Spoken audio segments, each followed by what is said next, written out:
اهلا بيكم في قناتي مرة تانية. معانا النهاردة حلقة جديدة، وحلقتنا النهاردة هتكون عن الحسد.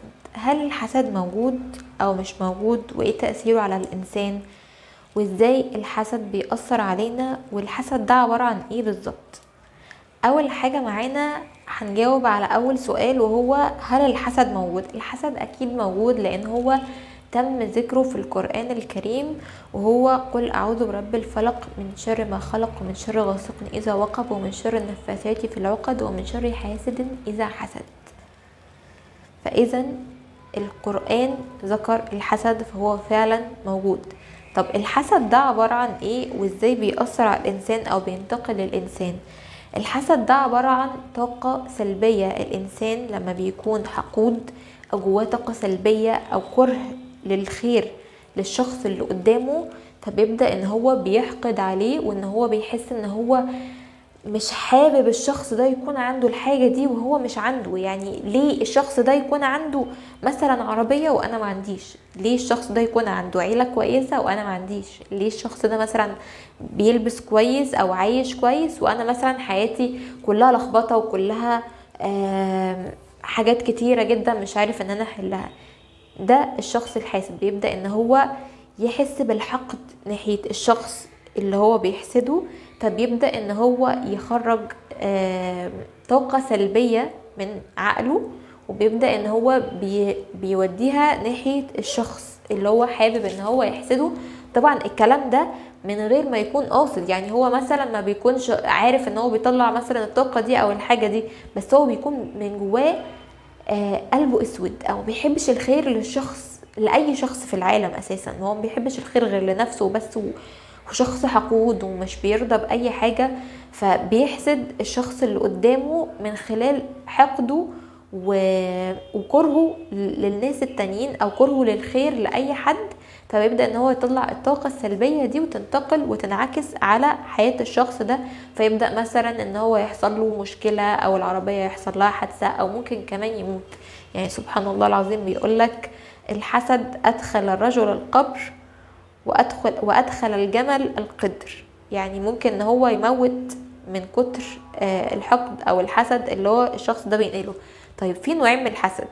اول نوع اللي انا حكيت عنه، وهو الشخص الحقود اللي هو بيكره الخير للشخص ده. ونوع تاني ما بيكونش قاصد ان هو يحسد الناس، او ما بيكونش قاصد ان هو يحسد الشخص اللي قدامه، بس مثلا بيكون نفسه في الحاجة دي، او ان هو نفسه يحصل على اللي موجود عند الشخص التاني، فبيبدأ ان هو مثلا يبص لها باعجاب، او ان هو حابب ان هو يحصل عليها، فيبدأ فعلا ان هو برضو بيطلع الذبذبات دي، او بيطلع الطاقة السلبية دي من جواه، بتبدأ ان هي تصيب الشيء، فان هو مثلا يتكسر او يحصل له اي مشكلة. طيب ازاي بنعرف الشخص الحاسد؟ الشخص الحاسد سبحان الله العظيم بيكون مميز بحاجة معينة، وهي ان هو بيكون بين الحاجب هنا بيكون فيه شعر، بيكون عنده شعر كثيف في الحتة دي. مش الشخص اللي هو عنده حاجب متصل، لا ده شيء تاني خالص. بيكون عنده كل حاجب لوحده عادي جدا، بس في النص هنا في الحتة دي بيكون عنده شعر كثيف. فمن خلال الشعيرات دي سبحان الله العظيم بتنتقل الطاقة السلبية للشيء، فيبدأ ان هو بيحسدها او يوجه لها الطاقة السلبية، فبتبدأ ان هي تتحسد، فالشخص ده يتأذي، او ان هو يخسر الحاجة اللي هو كان يملكها بسبب الحسد، او بسبب الطاقة السلبية اللي الشخص ده نقلها له. طيب ازاي ممكن نتخلص من الطاقة السلبية اللي اي حد ممكن يديها لنا، او اي حد ممكن ان هو يحسدنا؟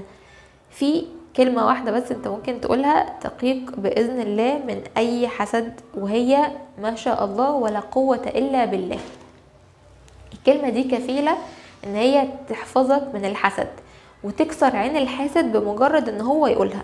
فان انت عايز تتخلص، او ان انتوا عايزين تتخلصوا من الشخص الحاسد، او ان انتوا خايفين من الحسد، تقدروا ان انتوا تطلبوا من الشخص اللي قدامكم، ممكن بهزار، ممكن بطريقه لطيفه، تقول له قول ما شاء الله ولا قوه الا بالله. لما تلاحظ مثلا هو بيقول لك ايه الحلاوه دي، مثلا ايه مثلا العربيه الحلوه دي، انت شكلك النهارده حلو، انت شكلك النهارده زي القمر، اي تعليق من التعليقات دي، فتقول له مثلا تاخدها بضحك او تاخديها بضحك، تقول له ما شاء الله ولا قوه الا بالله. يعني فاهمه انت تجيبيها بطريقه لطيفه. وفي ناس تانية بتبقى ناس شخصيتها مش كويسه خالص، وهم بيبقوا قاصدين ان هم يحسدونا، فان انت تصمم على الجمله دي، ان انت تقول له لازم تقول ما شاء الله ولا قوه الا بالله، ما تبداش تتكلم معاه، او ممكن تبعد عنه خالص الشخص اللي هو يرفض ان هو يقول كلمه ما شاء الله ولا قوه الا بالله، لان هو كده اصلا ان هو يحسدك وان هو كده عايز يأذيك. طب نفرض ان الشخص حسدك اوريدي، او انت اتحسدت او اتحسدتي اوريدي، وبدا ان هو ياثر على حياتك، مثلا شعرك بدا ان هو يتساقط، مثلا في كل حاجه ملخبطه في حياتك. تعملي ايه؟ لو انت تعرفي الشخص اللي حسدك ده، تبداي ان انت تخليه يتوضى بالميه، وتاخدي الميه بتاعه الوضوء بتاعته، مثلا تجيبي مثلا كروانه او قدره او حله او ايا كان اللي هو ممكن تحطي فيه الميه بتاعه الوضوء بتاعته، وتخليه ان هو يتوضى. اي عذر بقى ممكن ان انتي تقولي الميه قطعه ايا كان، فتحطي له الحاجه دي وتخليه ان هو يتوضى بالميه، وتاخدي الميه بتاعته وتغتسلي بيها، او تغتسل بالميه بتاعه الشخص اللي حسدك، فبامر الله عين الشخص او عين الحسد دي هتتكسر ومش هتأثر عليكي او عليكو ابدا. طيب ازاي ممكن ان انت تقي نفسك من الحسد لو انت اوريدي اتحسدت؟ يا اما تاخد المية دي وتتوضى بيها بتاعة الشخص اللي حسدك، او ممكن ان انت تقول الاذكار بتاعة الصباح والمساء، طبعا ده بيحميك من اي حسد او اي عين او سحر او اي حاجة ممكن تأذيك. تسمع الرقية الشرعية بتاعة الحسد. وايه كمان في حاجة تانية لو عملناها ربنا هيحمينا من الحسد والسحر والمس وكل حاجة ممكن تضرنا، حتى من السم، وهي 7 تمرات كل يوم على الريق. لو انت اكلت 7 تمرات كل يوم على الريق، لازم تستمر عليها مثلا اقل حاجة اسبوع، ربنا هيحميك من العين، من السحر، المس، الحسد، السم، اي حاجة ممكن تأذيك هتحميك منها. في ناس عملت ابحاث او عملت اللي هي الاشعة اللي هي فوق البنفسجية، اللي هي بتبين الضوء او الحاجة اللي حوالين الانسان، فسبحان الله العظيم اكتشفوا ان الشخص اللي بيلتزم بان هو ياكل 7 تمرات كل يوم على الريق، في زي هالة زرقاء حواليه، هالة من الطاقة بتحميه من اي حاجة ممكن تضره او تأذيه او تمسه بسوء. سبحان الله العظيم بيكون عليك حماية من عند الله تعالى، بتحميك من اي حاجة ممكن ان هي تأذيك، بمجرد ان انت تاكل 7 تمرات كل يوم على الريق. ده كفيل ان هو يقدر يحفظك من اي حاجة ممكن تأذيك بإذن الله. طيب هل الحاسد ده ليه علاج؟ ليه علاج.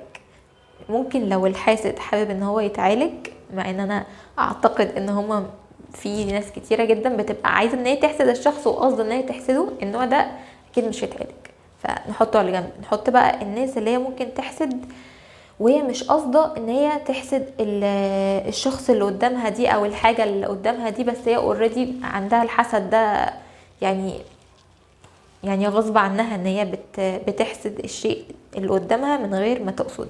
هنعمل ايه؟ لازم الشعر اللي هو بيطلع لنا هنا ده يتشال بأي طريقة من الطرق. نشيل الشعر اللي هو بيطلع ما بين الحاجبين، تمام؟ دي اول حاجة. تاني حاجة، لازم لما يشوف اي حاجة قدامه يقول ما شاء الله ولا قوة الا بالله. الكلمة دي قادرة ان هي تحمي الشخص من الحسد، وقادرة تحمي الشخص الحاسد من ان هو يحسد اي حاجة قدامه. مجرد ان هو قال الحاجة دي مستحيل مستحيل مستحيل اي حسد يأثر على الشيء اللي قدامه ده، بمجرد ان هو قال الجملة دي بس. حاجة كمان عايزة اقولها عن الحسد. الحسد موجود وبيأثر على ناس كتيرة، وفي ناس كتيرة ممكن تتضر من الحسد ده، بس اهم حاجة ان احنا ما نربطش حياتنا كلها بالحسد او عالمنا كله بالحسد، واي حاجة تحصل لنا نقول ان احنا اتحسدنا، لان ده بيجذب الطاقة السلبية لحياتنا ولأي حاجة احنا خايفين ان احنا نخسرها من الحسد. يعني مثلا عندكم مثلا الاجانب مفيش حاجة اسمها حسد عندهم، يعني ممكن تلاقي ناس اغنياء جدا وعندهم عربيات وعندهم كل حاجة، مفيش حد مثلا بيخبي الحاجة ويقول لك لا انا خايف احسن مثلا جيراني يحسدوني. ومفيش اي حد عندهم بيتعرض للحسد، لان هما يعني مش موقفين حياتهم على الحسد، او مش موقفين حياتهم ان هما مقتنعين ان كل حاجة بتحصل لهم هي بسبب الحسد. لا، ممكن تحصل بسبب اشياء كتيرة جدا، وهي الطاقة السلبية اللي موجودة جواك وان انت مش قادر ان انت تخرجها، فبتخلي حياتك كلها تتلخبط. فان احنا لازم هو الحسد موجود، بس ما نوقفش حياتنا عليه او نقتنع بيه زياده عن اللزوم لدرجه ان هو ياثر على حياتنا ويأذينا. حتى لو مفيش حد حاسدنا بنكون مقتنعين ان في حد حاسدنا، فبنبدا ان احنا نتأذي. زي مثلا شفت شخص كان منزل ستوري، هو شخص مشهور بيصور بلوجات وكده يعني، فكان مصور ان هو مسافر وبيتمشى ومش عارف ايه والكلام ده كله. وبعدين لقيته منزل اخر اليوم ستوري بيقول انا كل ده قاعد مستني العين تيجي ومش عارف هتيجي ازاي وهتيجي فين، ودلوقتي بدأت ان انا احس ان انا بطني وجعاني جدا وان انا مش قادر اقف على رجلي، وفضل نايم يومين في السرير بسبب ان هو بيقول ان هو كان مستني الحسد. في ناس بتبقى يعني اقتناعها بكده ان هو اي حاجة حلوة هتحصل لهم في حياتهم والناس شافوها لازم يتحسدوا. ده بيجذب ليك الطاقة السلبية وبيجذب ليك الأذى. انت شخص قاعد مستني الأذى يجي ليك او مقتنع ان الأذى جاي لا محالة النهاردة دلوقتي، انا دلوقتي هيجي لي أذى. زي ان انت بالظبط بتجذب الحاجة، مثلا زي ما انا قلت في قانون الجذب، لا انت بتجذب بقى الأذى ليك. فانت تقول مثلا ان في دلوقتي حاجه هتاذيني، او ان انا مش عارف هتاذي ازاي، بس في حاجه وحشه هتحصل لي في اليوم عشان انا كنت مبسوط. في ناس بتقتنع بكده ان هو انا ضحكت كتير النهارده فانا حاسس ان هو هيحصل لي مصيبه. الناس اللي بتعمل كده ده بيأثر على حياتها بالسلب بطريقه سيئه جدا، وممكن يتأذوا بسبب ان هم بس مقتنعين ان في حاجه مؤذيه هتيجي تأذيهم في اليوم ده علشان هم حصل لهم حاجه حلوه، او ان هم حصلوا على حاجه هم بيحبوها والناس شافتها فهم كده هيتأذوا. فده غلط جدا ان احنا نحصن نفسنا ونقول ما شاء الله وكل الكلام ده، بس ما نبقاش قاعدين مستنيين ان الناس هتحسدنا، او مستنيين الطاقه السلبيه تيجي تأذينا، او مستنيين الأذى. لازم نتوقع كل شيء خير وكل شيء كويس، لان هو كل ما هو متوقع آت. فلازم ان احنا ناخد بالنا كويس قوي باللي بنؤمن بيه وباللي بنفكر فيه، لان ده بيأثر على حياتنا بالسلب.